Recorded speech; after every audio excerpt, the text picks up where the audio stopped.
Good morning વિદ્યાર્થી મિત્રો। જો પાંચમું ચેપ્ટર આપણે ચાલુ કરી દીધું છે, એની અંદર છેલ્લે વેગમાન સંરક્ષણના નિયમની ચર્ચા કરેલી। બહુ જ અગત્યનો પ્રશ્ન હતો એવું કીધેલું। હવે આજે આપણે શું કરીશું, તો આજે ઉદાહરણ અને સ્વાધ્યાયના થોડાક દાખલા ગણીશું, જે થિયરી આપણે શીખ્યા છે એના આધારિત, બરાબર। એમાં આઘાતવાળો એક ટોપિક શીખ્યા છે, બળનો આઘાત। બળનો આઘાત એટલે વેગમાનનો ફેરફાર। તો એના આધારિત એક દાખલો છે, ઉદાહરણ નંબર 5.5। હવે જો પ્રશ્ન શું આપ્યો છે, તો બે બિલિયર્ડ બોલ છે, બે દડા છે, બે દિવાલો છે। એક દિવાલ સાથે દડો એ દિવાલને લંબ રૂપે અથડાય છે ને પછી એ જ દિશામાં પાછો જાય છે। બીજો દડો જે દિવાલ પર લંબ રૂપે નથી અથડાતો, એ એવી રીતે અથડાય છે કે સમક્ષિતિજ સાથે 30 અંશના ખૂણે અથડાય છે, સમક્ષિતિજ લાઈન સાથે, અને એટલો જ ખૂણો બનાવતી દિશામાં પાછો જાય છે। દિવાલને અથડાય ત્યારે અને પાછા જાય ત્યારે બંને કિસ્સામાં વેગ સમાન છે। અહીં ધારો કે આ 10 મીટર પર સેકન્ડનો વેગ છે, અથડાય વખતે તો આ બાજુ પણ 10 જ છે, અહીંયા એ 10 જ છે, આ એ 10 છે। વેગો સરખા છે બધી જગ્યાએ, અથડાતા પહેલાના અને અથડાતા પછીના। પણ અહીંયા દિવાલને લંબ રૂપે દડો અથડાય છે, અહીંયા લંબ રૂપે નથી, આ સમક્ષિતિજ સાથે 30 ના ખૂણે છે। આવી પરિસ્થિતિ આપણને આપી છે। પ્રશ્ન શું પૂછ્યા છે, તો પહેલા અને બીજા બંને કિસ્સામાં પહેલો કિસ્સો છે એને આકૃતિ એ વડે આપણે દર્શાવી છે, બીજા કિસ્સાને આકૃતિ બી વડે દર્શાવી। તો પ્રશ્ન જે આપણને પૂછ્યો છે, જો પ્રશ્ન જે પૂછ્યો છે આમાં રકમ તો બરાબર છે। પ્રશ્નમાં દરેક બોલને લીધે દિવાલ પર લાગતા બળની દિશા કઈ હશે। દડો આપણે દિવાલ તરફ ફેંકીએ ધારો કે, તો દિવાલ પર બળ લાગશે, ભલે દિવાલ હટતી નથી, ત્યાંથી ખસતી નથી, પણ દિવાલ પર બળ તો લગાડ્યું છે। તો એ બોલ વડે દિવાલ પર લાગતું બળ કેટલું હશે બંને કિસ્સામાં। અને બીજો પ્રશ્ન છે, દિવાલ વડે બોલ પર લગાડેલ આઘાતના મૂલ્યનો ગુણોત્તર કેટલો હશે। આઘાતનું મૂલ્ય એટલે વેગમાનનો ફેરફાર, બરાબર। એટલે એ બંને વસ્તુ આપણે શોધવાની છે।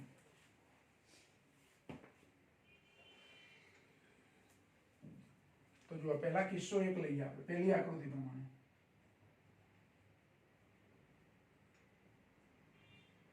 કિસ્સો એ, તો કિસ્સા એ ની અંદર શું છે, તો દડો છે દિવાલ તરફ જાય છે વખતે ધન x દિશામાં જાય છે। કાર્ટેશિયન પદ્ધતિ આપણે એ રીતે લઈએ કે આ ધન x અક્ષ ને આ ધન y અક્ષ, તો આ દડો આમ જાય છે ધન x, અને પછી પાછો જાય ત્યારે ઋણ x। બંને વખતના વેગમાન શોધવાના, એ વેગમાનનો તફાવત લેવાનો, એટલે વેગમાનનો ફેરફાર મળે। વેગમાનનો ફેરફાર એટલે આઘાત, એટલે પહેલા પ્રશ્નનો જવાબ મળી જાય, બરાબર। તો જો કિસ્સો એ છે એની અંદર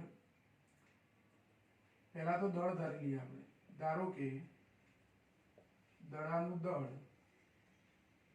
બરાબર m દળનો દડો છે, અહીંયા m દળ છે ને અહીંયા જે દડો વાપરે એનું પણ m દળ છે, સરખું દળ ધરાવતા, પ્રશ્નમાં જ કીધું છે કે સમાન દળા છે બે, બરાબર। એટલે બેના દળ સરખા જ છે। હવે આકૃતિ એ મુજબ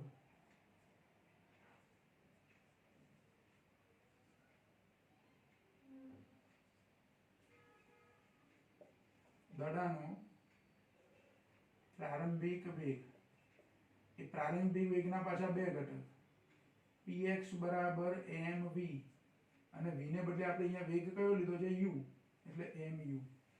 જો આ u એટલે દડાના વેગને u વડે દર્શાવે છે, બુકમાં જ આપણને કીધું છે, આકૃતિ જે દોરીને આપી છે એમાં, એટલે આપણે v નથી લેતા, વેગને u વડે દર્શાવ્યો છે।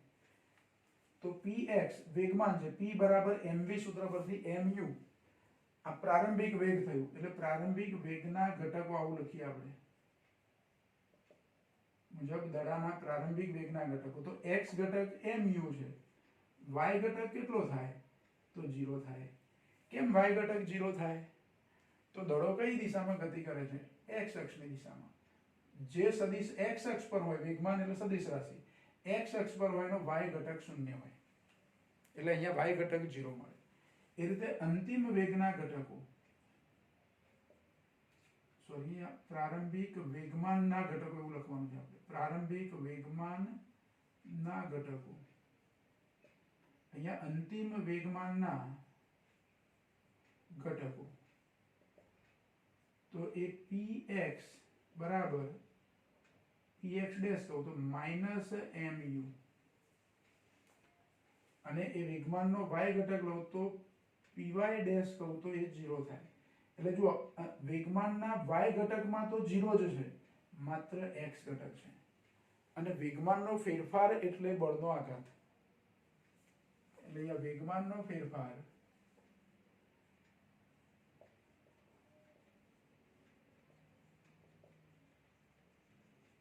બરાબર બળનો આઘાત. એટલે ટૂંકમાં એને હું આઘાત કહું તો આઘાત બરાબર અંતિમ વેગમાન ઓછા પ્રારંભિક વેગમાન. એટલે px dash minus px. px dash કેટલા છે તો માઇનસ mu અને px કેટલા છે તો mu. પણ અહીંયા વચ્ચે નિશાની માઇનસ એટલે માઇનસ આવે. એટલે જવાબ શું થાય? -2mu. આ પરિણામ 1. જો આ -2mu મળ્યો આપણને. આ શું મળ્યું આપણને? આઘાત મળ્યો. એટલે કે વેગમાનનો ફેરફાર મળ્યો.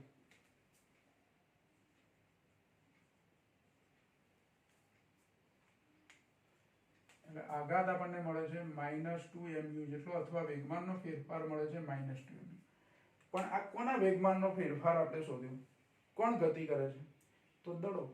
દડો દિવાલ તરફ જાય છે અને દડો દિવાલથી દૂર તરફ જાય છે. એટલે દડાના વેગમાનનો ફેરફાર અથવા એનો આઘાત -2mu. હવે માઇનસ નિશાની આવી એનો મતલબ શું? એ ઋણ x દિશામાં છે. કઈ દિશામાં છે? ઋણ x દિશામાં. એટલે અહીંયા લખીએ આપણે. એટલે કે દડાના વેગમાનનો ફેરફાર, બળનો આઘાત એટલે વેગમાનનો ફેરફાર છે. એટલે દડાના વેગમાનનો ફેરફાર બરાબર -2mu. તેથી દડાના વેગમાનનો ફેરફાર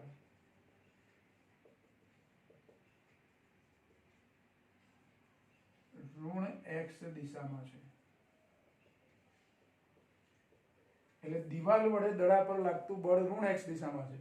તો દડા વડે દિવાલ પર લાગતું બળ કઈ દિશામાં હશે? ધન x દિશામાં. દડાના વેગમાનનો ફેરફાર ઋણ x દિશામાં છે. એટલે કે દિવાલ વડે દડા પર લાગતું બળ ઋણ x દિશામાં છે. ઋણ x દિશામાં છે. તેથી દડા વડે દિવાલ પર લાગતું બળ એ ધન x દિશામાં છે. ધન x દિશામાં હશે. જો આપણો પ્રશ્ન શું હતો કે દડા વડે દિવાલ પર લાગતું બળ કઈ દિશામાં હશે? તો પહેલી આકૃતિમાં દડા પર દિવાલ વડે લાગતું બળ ધન x દિશામાં. દિવાલ વડે દડા પર લાગતું બળ કઈ દિશામાં? ઋણ x દિશામાં. જો આપણે અહીંયા એટલે કે અથવા તેથી કરીને બધી બહુ વસ્તુ લખી, ધ્યાન રાખો શું લખ્યું છે. આ આઘાત મળે એને શું કહેવાય? દડાના વેગમાનનો ફેરફાર જે -2mu. એટલે દડાના વેગમાનનો ફેરફાર કઈ દિશામાં? ઋણ x દિશામાં. વેગમાનનો ફેરફાર જે દિશામાં હોય તે જ દિશામાં બળ હોય. બળ અને વેગમાનના ફેરફારની દિશા એક જ હોય. એટલે દડાના વેગમાનનો ફેરફાર ઋણ x દિશામાં છે. એટલે દિવાલ વડે દડા પર લાગતું બળ એ પણ ઋણ x દિશામાં છે. જો અહીંયા દિવાલ વડે કોની પર લાગતું બળ? દડા પર. કઈ દિશામાં? ઋણ x દિશામાં. તો એનાથી ઊંધું દડા વડે દિવાલ પર લાગતું બળ કઈ દિશામાં હોય? ધન x દિશામાં હોય. પહેલા કેસનું આપણે ગણતરી કરી. હવે બીજો કેસ ગણીએ. કિસ્સા 2 માટે. એટલે કે બીજો કિસ્સો એટલે b. હવે ગણતરી કરીએ કિસ્સા b માટે.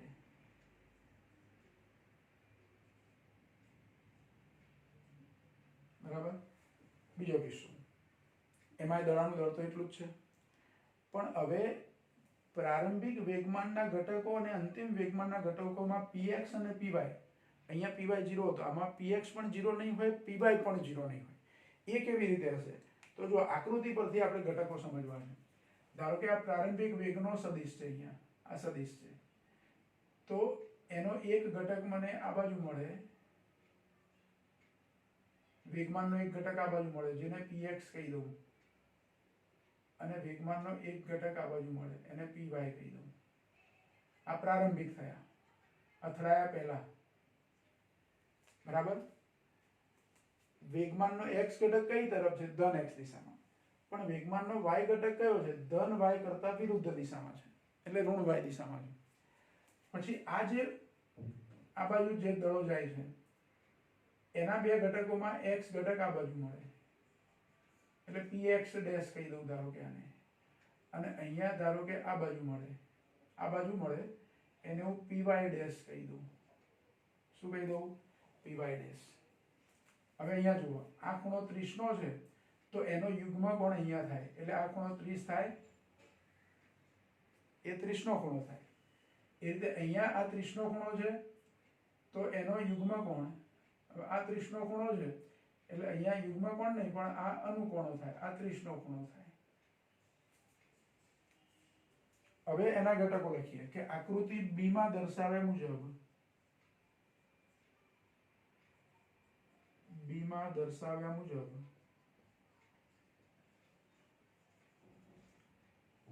પ્રારંભિક વેગમાનના ઘટકો, એટલે કે x અને y ઘટક, પ્રારંભિક વેગમાન એટલે અથડાયા પહેલાનું વેગમાન, બરાબર. તો એમાં px આપણને શું મળશે? તો દડાનો વેગ u છે અને એનું દળ m છે એટલે વેગમાન થાય mu, અને ખૂણાની પાસેની બાજુ એટલે cos ઘટક એટલે mu cos 30, અને ધન x દિશામાં છે. કઈ દિશામાં? ધન x દિશામાં, એટલે પ્લસમાં આવશે. એટલે px બરાબર mu cos 30. આપણે ઘટકો લેતા શીખ્યા છે સદિશના. જો આ px ઘટક છે, ખૂણાની પાસેનો ઘટક કહેવાય. અહીંયા એક કાટકોણ ત્રિકોણ ધારો કે એવું બનાવું તો અહીંયા કાટખૂણો બને, આ કાટકોણ ત્રિકોણ થઈ ગયું. એમાં ખૂણાની પાસેની બાજુ અને આ સામેની બાજુ એટલે અહીંયા આને સમાંતર, બરાબર. આ py મેં જે લીધું એ y ઘટક, એ આ જે લાઈન છે એને સમાંતર અહીંયા થાય લાઈન, એટલે ખૂણાની સામેની બાજુ એટલે sin અને પાસેની બાજુ એટલે cos. તો સામેની બાજુ sin ખરું પણ નીચે તરફ છે, ઋણ y દિશામાં છે એટલે માઈનસ આવે y ઘટકમાં. py બરાબર શું આવે? Minus mu sin 30. અહીંયા mu sin 30, બરાબર. જો આનો આપણે નંબર આપી દઈએ, આને નંબર આપીએ 2, આને નંબર આપીએ 3. px અને py મળે, પ્રારંભિક વેગમાનના ઘટકો મળે. હજુ અંતિમ વેગમાનના ઘટકો આપણે લેવાના. તો એના અંતિમ વેગમાન,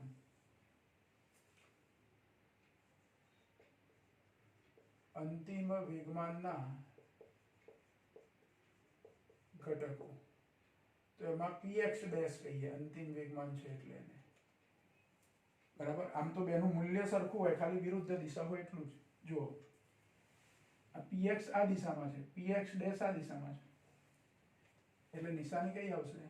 માઈનસ mu cos 30, અને py ડેશ એ તો py જેટલું જ છે. આમાં py નીચે તરફ હતું તો py ડેશ પણ નીચે તરફ જ છે, અને એમાં sin ઘટક આવે એટલે માઈનસ mu sin 30.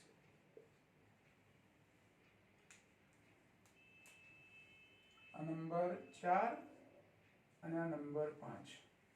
હવે વેગમાનના ફેરફારો લેવા છે. આ તો વેગમાનો શોધે આપણે. વેગમાનના ફેરફાર એટલે આઘાત. વેગમાનનો ફેરફાર લેવા જાવ તો x ઘટકનો વેગમાનનો ફેરફાર લો તો અંતિમ વેગમાન ઓછા પ્રારંભિક વેગમાન, બરાબર.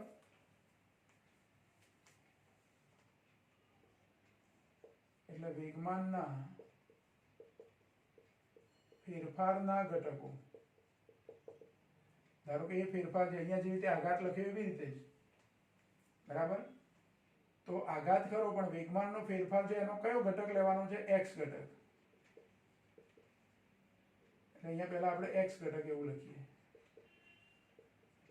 તો એમાં આઘાત એટલે કે વેગમાનનો ફેરફાર બરાબર px ડેશ માઈનસ px. અહીંયા px કીધું છે, આ px ડેશ, અંતિમમાંથી પ્રારંભિક બાદ કરવાનું. હવે અંતિમ કેટલું છે? તો minus mu cos 30, minus mu cos 30, અને નિશાની માઈનસ અને px છે એમાં પ્લસ છે પાછું, પણ અહીંયા તો માઇનસ જ આવશે mu cos 30 એટલે કે -2mu cos 30. હવે cos 30 એટલે કેટલા? cos 30 કેટલા? તો √3/2. cos 30 કેટલા થાય? √3/2 એટલે કે -2mu into √3/2 એટલે કેટલું આવશે? -√3mu. આ આઘાત થયો એનો x ઘટક. અને y ઘટક લેવા જઈએ તો શું થાય? py છે ને આ py ડેશ છે, તો py ડેશ ઓછા py -mu sin 30 minus minus plus એટલે y ઘટક 0 થાય. એટલે અહીંયા લખીએ આપણે વેગમાનના ફેરફારનો y ઘટક 0 થશે. એ ડાયરેક્ટ આપણે લખી દઈએ. એ 0 થાય. કેમ 0 થાય? અહીંયા જેવી રીતે બંનેમાં માઇનસ આવી એવી આ બંનેમાં એક માઇનસ આવે અને એક પ્લસ આવે, અને સરખા છે, પ્લસ માઇનસ સરખા એટલે ઉડી જાય. એટલે આઘાત આપણને આ મળ્યો, આટલો આઘાત મળ્યો. આનો નંબર આપીએ છું. અને આ કયો ઘટક છે? x ઘટક. એટલે જુઓ, અહીંયા દડો આમ અથડાયો, પાછો આમ ગયો, પણ એનો વેગમાનનો ફેરફાર તો મને આ દિશામાં જ મળે છે. કઈ દિશામાં? ઋણ x દિશામાં. દડાના વેગમાનનો ફેરફાર ઋણ x દિશામાં છે, તો દિવાલના વેગમાનનો ફેરફાર કઈ દિશામાં હશે? ધન x દિશામાં. એટલે દિવાલ પર બળ કઈ દિશામાં લાગતું હશે? ધન x દિશામાં. અહીં જેવું લખ્યું એવું જ. બરાબર? એટલે સમીકરણ 6 પરથી કહી શકાય, સમીકરણ 6 પરથી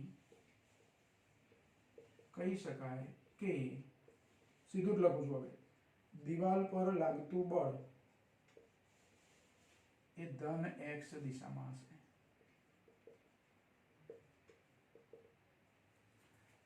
તમારે આ બધું જ અહીંયા -2mu ને બદલે શું લખવાનું છે? -2mu cos 30. બરાબર? બાકીનું બધું અહીંયા જેવું લખ્યું એવું લખવું હોય તોય લખી શકો, અને ડાયરેક્ટ અહીંથી આટલું લખવું હોય કે દિવાલ પર લાગતું બળ કોના વડે? દડા વડે. એ ધન x દિશામાં હશે. એટલે બંને કિસ્સામાં, પહેલા કિસ્સામાં આકૃતિ A માં અને આકૃતિ B માં, બંને કિસ્સામાં દડા વડે દિવાલ પર લાગતું બળ છે તો ધન x દિશામાં જ છે. એટલે દિવાલને આમ ધક્કો લાગે છે બંનેમાં, કારણ કે દડો આમ અથડાયો એમની સાથે. દડાના વેગમાનનો ફેરફાર એટલે કે દડા પર દિવાલ વડે લાગતું બળ ઋણ x દિશામાં છે. દિવાલ વડે દડા પર લાગતું બળ, તો દડા વડે દિવાલ પર લાગતું બળ કઈ દિશામાં થાય? ધન x દિશામાં. એટલે એક પ્રશ્નનો જવાબ પૂરો થયો. બીજો પ્રશ્ન આપણને જે પૂછ્યો છે એમાં એવું પૂછ્યું છે કે બંને વખતના વેગમાનના ફેરફારના જે મૂલ્યો છે અથવા આઘાતના જે માન છે એમનો ગુણોત્તર કેટલો? કિસ્સા 1 ની અંદર આઘાત કેટલો છે એનું મૂલ્ય લો, એટલે ઋણ નિશાની નહીં લેવાની. આઘાતનું માન કેટલું? 2mu. બીજા કિસ્સામાં આઘાતનું માન કેટલું? √3mu. આ બીજો કિસ્સો છે એમાં આઘાતનું માન આટલું થાય, કારણ કે cos 30 એટલે √3. એક મિનિટ હા, cos 30 એટલે બરાબર છે √3/2. 2 જતા રહે એટલે √3mu. તો બીજા કિસ્સામાં અને આ પહેલા કિસ્સામાં આઘાતના માનનો ગુણોત્તર લેવો છે.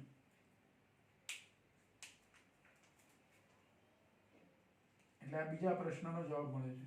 અહીંયા આપણે પહેલા પ્રશ્નનો કિસ્સો A અને કિસ્સો B એ બંનેમાં પહેલા પ્રશ્નનો જવાબ મળ્યો. હવે બીજો પ્રશ્ન કે બંને કિસ્સામાં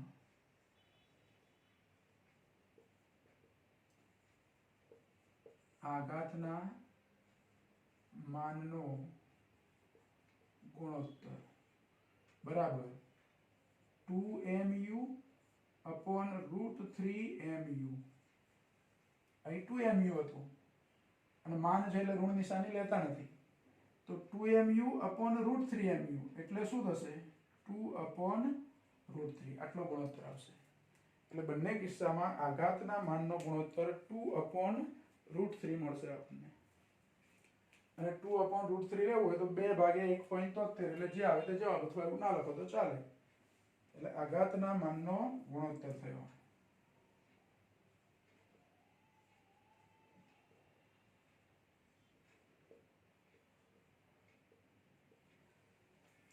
2/√3 અથવા 2/1.73 એ જે આવે તે જવાબ.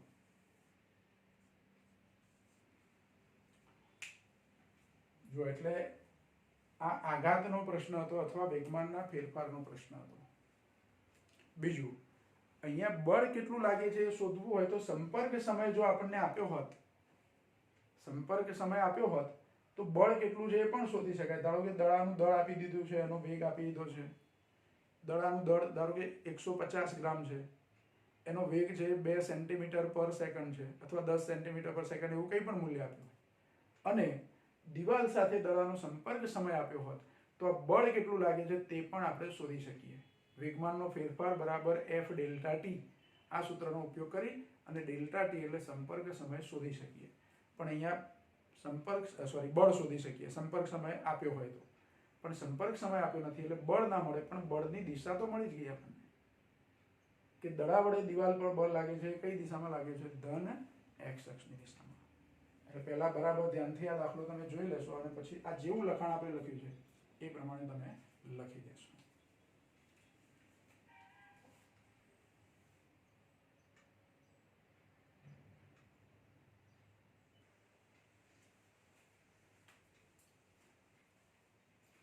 જો હવે સ્વાધ્યાયના દાખલા ગણીશું.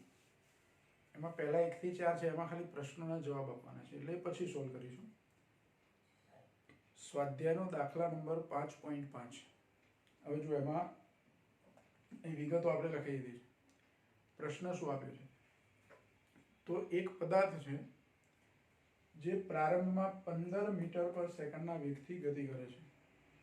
જે પદાર્થનું દળ 20 કિલોગ્રામ છે, એટલે કે 20 કિલોગ્રામ દળનો પદાર્થ 15 મીટર પર સેકન્ડના વેગથી ગતિ કરે છે. હવે એ પદાર્થને અટકાવવા માટે પ્રતિપ્રવેગ ઉત્પન્ન કરે એવું 50 ન્યૂટનનું બળ એ પદાર્થ પર લગાડવામાં આવે. એટલે કે ગતિની વિરુદ્ધ દિશામાં લગાવો એટલે 50 ન્યૂટન બળ ગતિની વિરુદ્ધ દિશામાં લગાડો એટલે પદાર્થનો વેગ શું થાય? ધીરે ધીરે ઘટે. એ પદાર્થને સ્થિર થતા કેટલો સમય લાગે? સ્થિર થાય એટલે અંતિમ વેગ શું થઈ જાય એનો? 0. જો અહીંયા પ્રારંભિક વેગ આપણે એના માટે સંજ્ઞા v0 વાપરી એટલે v0 15 મીટર પર સેકન્ડ છે.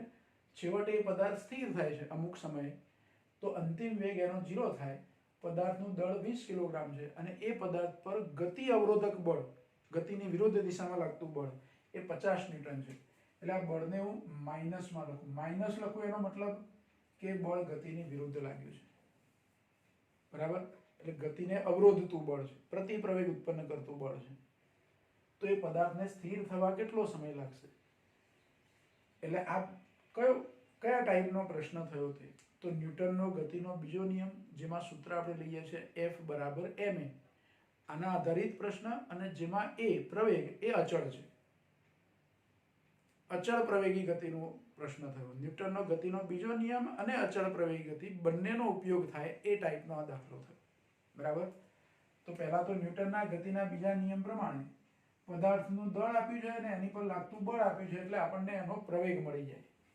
અને ધ્યાન રાખવાનું, જુઓ બધા જ મૂલ્યો MKS પદ્ધતિમાં જ છે. બળ ન્યૂટનમાં છે, દળ કિલોગ્રામમાં છે, વેગ મીટર પર સેકન્ડમાં છે. એટલે બધા મૂલ્યો MKS સિસ્ટમમાં છે. એટલે કોઈ ફેરફાર કરવાની જરૂર નથી. પણ જોવાનું, કોઈ દાખલામાં ધારો કે દળ કિલોગ્રામમાં આપ્યું હોય, બળ ન્યૂટનમાં આપ્યું હોય, પણ વેગ સેન્ટીમીટર પર સેકન્ડમાં આપ્યો હોય તો પછી એક જ એકમમાં ફેરવવા પડે. એટલે કે વેગ સેન્ટીમીટર પર સેકન્ડમાંથી મીટર પર સેકન્ડમાં ફેરવવો પડે MKSમાં. બરાબર? ચલો અહીંયા આપણે ગતિના બીજા નિયમનો ઉપયોગ કરીશું. એટલે ન્યૂટનના ગતિના બીજા નિયમ મુજબ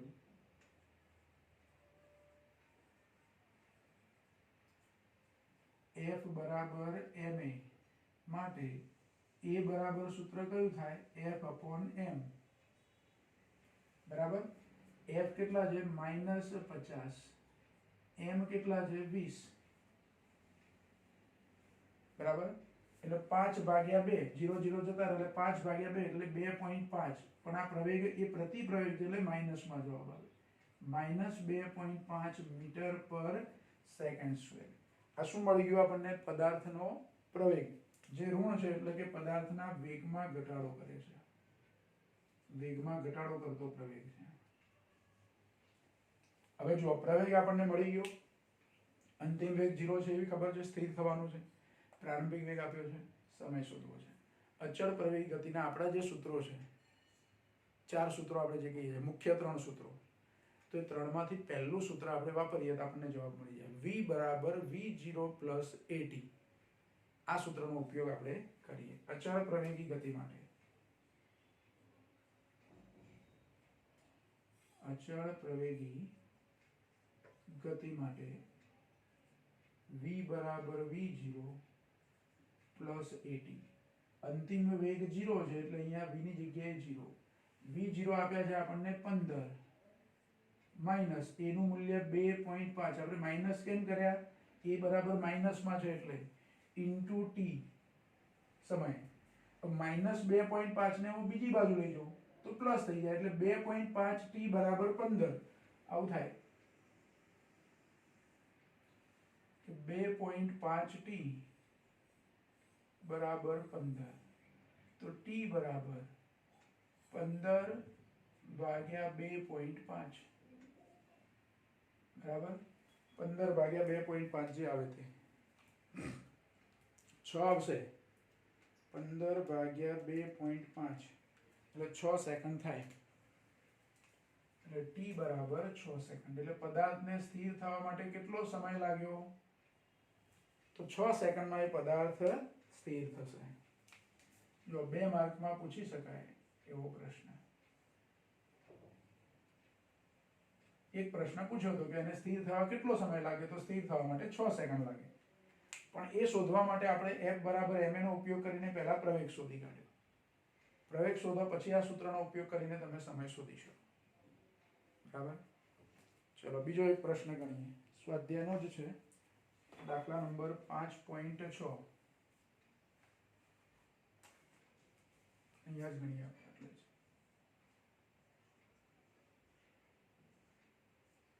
એટલે જ 5.6 છે. એમાં પ્રશ્ન જુઓ. 3 કિલોગ્રામ દળના એક પદાર્થ પર લાગતું અચળ બળ. પદાર્થનું દળ કેટલું આપ્યું? 3 કિલોગ્રામ એટલે m બરાબર 3 kg. જો કોઈ પણ દાખલો તમે સોલ્વ કરો ને, મોટે ભાગે શું કરવાનું? રકમ વાંચતા જવાનું અને એમાં જે મૂલ્યો આપ્યા હોય, જે ભૌતિક રાશિ આપી હોય એ અહીંયા નોટ કરતા જવાનું. ડેટા પહેલા લખી દેવાનું કોઈ પણ દાખલાની અંદર. તો જો પ્રશ્નમાં આપણને 3 કિલોગ્રામ દળ આપ્યું છે. 3 કિલોગ્રામ દળના એક પદાર્થ પર લાગતું અચળ બળ. જુઓ બળ અચળ કીધું છે, અહીંયા અચળ બળ જ છે અને આ દાખલામાં અચળ બળ છે. એટલે અચળ પ્રવેગી ગતિના સમીકરણની જરૂર પડે ત્યારે તમે ઉપયોગ કરી શકો. તો અચળ બળ તેની ઝડપ 2 મીટર પર સેકન્ડ થી 25 સેકન્ડમાં બદલીને 3.5 મીટર પર સેકન્ડ કરે છે. ઝડપમાં શું થાય છે? અહીંયા પહેલા ઝડપ 2 હતી, પછી 3.5 થાય છે એટલે વધારો થાય છે. તો પ્રારંભિક વેગ અને અંતિમ વેગ બેમાંથી એક પણ શૂન્ય નથી. એટલે પહેલી એની શરૂઆતની ઝડપ છે v0, એને પ્રારંભિક ઝડપ એટલે v0 કહીએ. તો એ 2 મીટર પર સેકન્ડ છે. અંતિમ ઝડપ એની કેટલી થાય છે? 3.5 મીટર પર સેકન્ડ થાય છે અંતિમ ઝડપ. કેટલા સમયમાં? 25 સેકન્ડમાં. એટલે t બરાબર 25 સેકન્ડ. બરાબર. 25 સેકન્ડમાં આટલી ઝડપ થાય છે. પદાર્થની ગતિની દિશા બદલાતી નથી એટલે કે સુરેખ ગતિ છે. બળનું માન અને દિશા જણાવો. એટલે બળનું મૂલ્ય કેટલું છે તે અને દિશા. એટલે આપણે બળનું મૂલ્ય શોધી કાઢવાનું. વેગમાં વધારો થાય એટલે બળની દિશા એ વેગની દિશામાં જ હોય સુરેખ ગતિમાં. એટલે આપણે F શોધી કાઢવાના છે, મૂલ્ય, અને એની દિશા કહેવાની છે. હવે પહેલા તો જુઓ, v આપ્યા છે, v0 આપ્યા છે, t આપ્યા છે. એટલે અહીં જે સૂત્ર વાપરી એવું જ સૂત્ર વાપરીને એ શોધી કાઢવાના. કઈ ગતિ છે? અચળ પ્રવેગી ગતિ માટે v બરાબર v0 પ્લસ at. અંતિમ વેગ કેટલો? તો અહીંયા 3.5 ઇક્વલ ટુ v0 કેટલા? તો 2 પ્લસ એ તો આપણે શોધવાના છે અને t કેટલા? 25. એટલે a ગુણ્યા 25 એટલે અહીંયા હું શું લખી દઉં? 25a લખી દઉં. બરાબર. હવે આ 2 ને હું આ બાજુ લઈ જાઉં તો 3.5 માંથી 2 બાદ થાય એટલે 25a બરાબર 3.5 ઓછા 2 એટલે આ તફાવત 1.5 આવશે. કોના બરાબર? 25a. તો a બરાબર 1.5 ભાગ્યા 25 જો અહીં આના કરતાં ઊંધું થયું. 15 ભાગ્યા 2.5 હતા તો અહીંયા 15 ભાગ્યા 25 જેવું જ છે, બરાબર.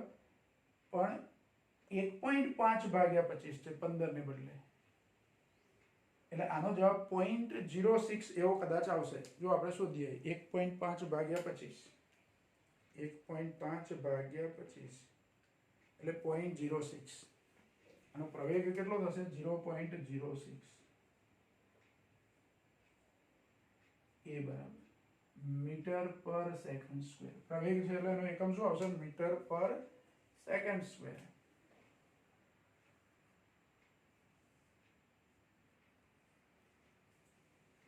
હવે બળ શોધવું છે તો F બરાબર m, ન્યૂટનના ગતિના બીજા નિયમ મુજબ.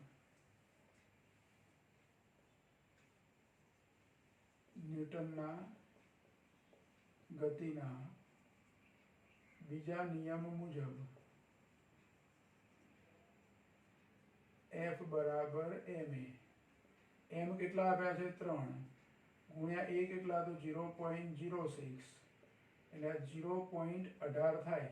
આ ગુણાકાર 6 તરી 18 અને 2 પોઈન્ટ આપવાના તો F બરાબર 0.18 ન્યૂટન આટલું બળ થાય.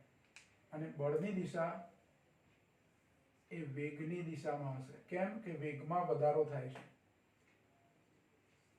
એટલે દિશા માટે આપણે નીચે એક વાક્ય લખી દઈએ કે અહીં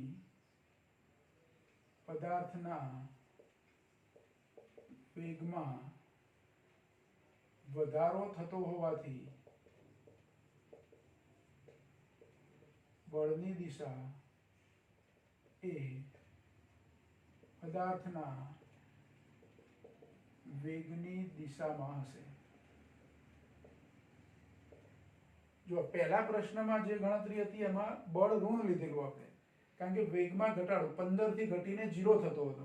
અહીંયા 2 થી વધીને 3.5 થાય છે. અહીં જે બળ હશે એ કયું હશે? વેગની વિરુદ્ધ દિશામાં. આગળના દાખલામાં 5.5માં પણ આમાં બળ કઈ દિશામાં છે? વેગની દિશામાં. કેમ કે વેગમાં ઘટાડો કરે છે, અરે સોરી વેગમાં વધારો કરે છે. અહીં વેગમાં વધારો કરે એટલે વેગની દિશામાં, અહીંયા વેગમાં ઘટાડો કરે એટલે વેગની વિરુદ્ધ દિશામાં. હજુ એકાદ દાખલો આપણે જોઈએ. 5.7 જુઓ.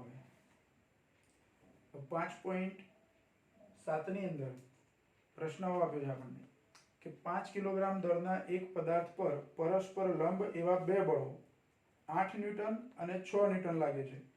પદાર્થના પ્રવેગનું મૂલ્ય અને દિશા જણાવો. બરાબર. પ્રશ્ન નંબર 5.7. જો પહેલું શું આપ્યું છે આપણને? પદાર્થનું દળ એટલે m બરાબર 5 કિલોગ્રામ.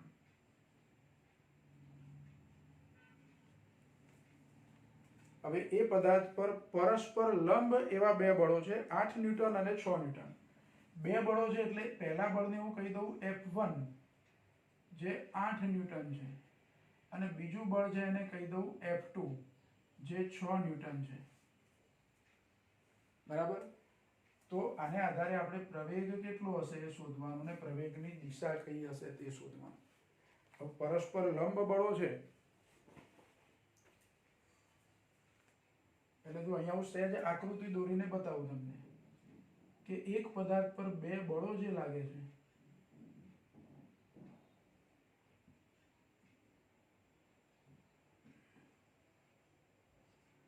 આ બળ F1 આ દિશામાં બળ F2 અને બળ એ સદિશ રાશિ છે આપણને ખબર છે. અહીંયા પદાર્થ છે, આ પદાર્થ પર એક બળ આમ લાગે ને એક બળ આમ લાગે તો આ પદાર્થ ક્યાં જાય? એક આમ ખેંચે છે અને એક આમ ખેંચે છે તો પદાર્થ એ ધારો કે આ દિશામાં જાય. એવું થશે ને, કારણ કે બે બળો અલગ અલગ દિશામાં પદાર્થ પર લાગે છે એટલે પદાર્થ આમ પણ નહીં જાય આમ પણ નહીં જાય, પણ એની પર જે પરિણામી બળ લાગતું હશે એ પરિણામી બળની દિશામાં જશે. હવે આ બે બળોનું પરિણામી બળ મારે શોધવું હોય તો સમાંતર બાજુ ચતુષ્કોણનો નિયમ મારે વાપરવો પડે. એટલે અહીંયા જો આપણે સમાંતર બાજુ ચતુષ્કોણ લઈએ, આ બળ થોડું ઓછું બતાવીએ આપણે, ઓછું મૂલ્ય છે એટલે એની લંબાઈ ઓછી બતાવી એટલે લંબચોરસ લાગે આપણને. બરાબર. તો પરિણામી બળ આ બાજુ લાગતું હશે. આપણે F1 ને એક મિનિટ F1 ને આ બાજુ રાખીએ એટલે આની લંબાઈ થોડીક વધારે બતાવીએ. F1 x અક્ષની દિશામાં વધારે બળ છે એ લેવું છે આપણે, બરાબર.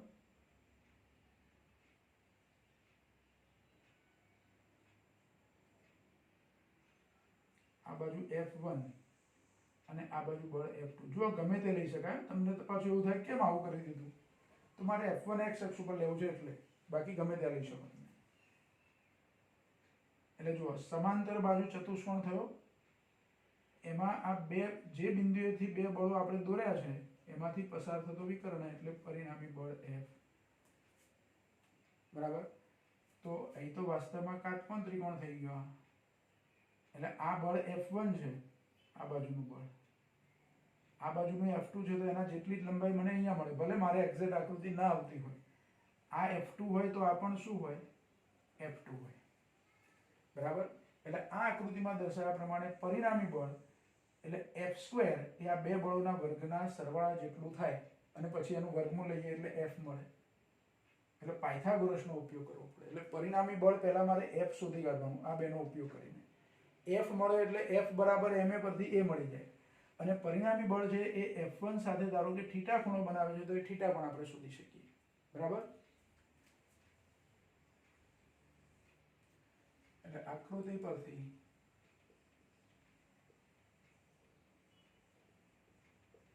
પરિણામી બળ F બરાબર, હું ડાયરેક્ટ પાયથાગોરસમાં અહીંયા વર્ગમૂળ લઈ લઉં, F² નથી લખતા આપણે, બરાબર. તો પરિણામી બળ વર્ગમૂળમાં F1² પ્લસ F2². જો આ વર્ગમૂળ ના કરીએ તો આ બાજુ વર્ગ લખવો પડે. આપણે પાયથાગોરસ પ્રમાણે શું કરીએ છીએ કે કર્ણનો વર્ગ એટલે બે બાજુઓના વર્ગોનો સરવાળો. તો કર્ણનો વર્ગ એટલે કર્ણ F છે, તો કર્ણનો વર્ગ બરાબર F1² પ્લસ F2². પણ આ બાજુ વર્ગ ના લખું તો અહીંયા વર્ગમૂળ કરી દેવાનું.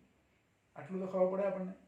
હવે F1 કેટલા છે તો 8, 8 નો વર્ગ 64 અને આ 6, 6 નો વર્ગ 36. એટલે F બરાબર વર્ગમૂળમાં અહીંયા 8 નો વર્ગ એટલે 64 લખી દઉં અને 6 નો વર્ગ એટલે 36 લખી દઉં. તો આ સરવાળો 100 થયો, 100. અને 100 નું વર્ગમૂળ, આ વર્ગમૂળમાં 100 થયા એટલે F કેટલા થાય, 10 ન્યૂટન થાય. F કેટલું મળે આપણને, 10 ન્યૂટન પરિણામી બળ.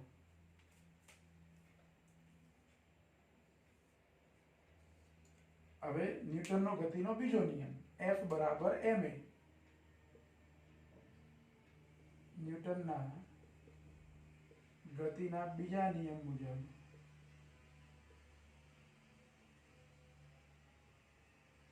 F બરાબર ma. તો a બરાબર શું થાય, F upon m થાય. F આપણે શોધી કાઢ્યા 10 અને m કેટલા આપ્યા છે 5. એટલે પ્રવેગ કેટલો થયો, 2 મીટર પર સેકન્ડ સ્ક્વેર. આટલો પ્રવેગ થયો. અને જે દિશામાં પરિણામી બળ લાગતું હોય તે જ દિશામાં પ્રવેગ હોય. પરિણામી બળ આ બાજુ લાગ્યું એટલે પ્રવેગ પણ આ દિશામાં જ હોય, બરાબર. તો પ્રવેગની દિશા એટલે આકૃતિ પરથી tan θ, tan θ એટલે F2 upon F1. પણ F2 એટલે F2 કેટલું આપ્યું છે આપણને 6 અને F1 કેટલું આપ્યું છે 8, બરાબર. તો પ્રવેગની દિશા આપણે લઈએ. આ પ્રવેગનું મૂલ્ય મળ્યું કહેવાય. હવે પ્રવેગની દિશા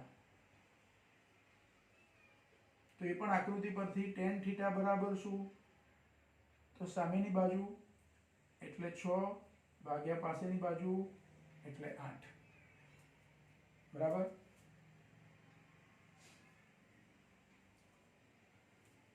હવે જો 6 ભાગ્યા 8 એટલે 3 ભાગ્યા 4 અને 3 ભાગ્યા 4 એનો ભાગાકાર જે આવે એની પરથી નેચરલ tan પરથી તમારે θ શોધી કાઢવાનો.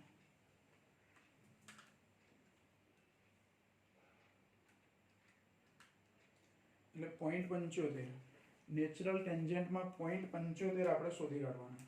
એના આધારે જે ખૂણો આવતો હોય તે 0.75 એટલે પાછળ 2 0 મૂકી દેવાના.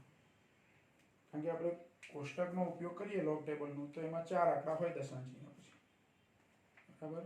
અને નેચરલ ટેન્જન્ટમાં તમારે જોવાનું નેચરલ ટેન્જન્ટમાં 0.75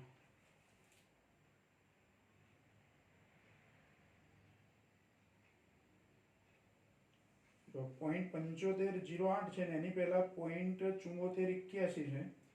7481 માં 19 ઉમેરીએ એટલે 18 આવે છે એટલે ચાલે. 36 ડિગ્રી 48 ને 4 52. 36 ડિગ્રી 52 મિનિટ. થીટા આટલા થશે એટલે અહીંયા બાજુમાં લખીએ આપણે કે થીટા બરાબર 36 ડિગ્રી 52 મિનિટ. આ કોની દિશા મળી? પ્રવેગની દિશા કહું તોય ચાલે અને પરિણામી બળની દિશા કહું તોય ચાલે. એટલે કે પરિણામી બળની દિશા એ જ દિશામાં પ્રવેગ હોય એટલે અહીં પરિણામી બળની દિશામાં જ પ્રવેગ છે. તેથી પ્રવેગની દિશા કયા બળ સાથે કેટલો ખૂણો બનાવે? F1 બળ 8 ન્યૂટનના બળ સાથે. જો બે બળો છે પાછા એટલે આપણે અહીંયા સ્પષ્ટતા કરીએ કે પ્રવેગની દિશા 8 ન્યૂટન બળના સદિશ સાથે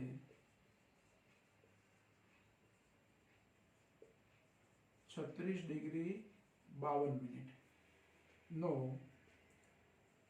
ખૂણો બનાવતી દિશામાં.